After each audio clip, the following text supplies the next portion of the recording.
I want to start shooting videos of me showing you stuff about the camera and about recording sound.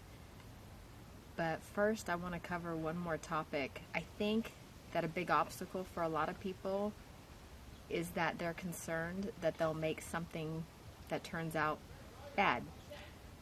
And that's a legitimate fear, of course. But something that really helped me get over that mental obstacle was realizing that if you make something that you're not proud of, you don't have to show it. You don't ever have to put it online or show it to anybody if you don't want to.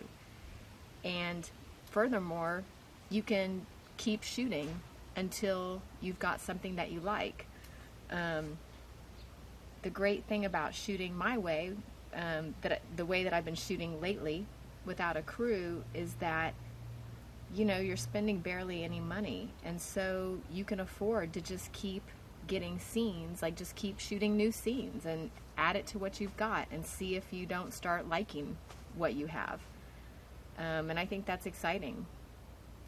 It frees you up mentally. You're not paralyzed by fear of spending a ton of money to shoot the traditional way with a crew in a short amount of time and hope that it all comes out great.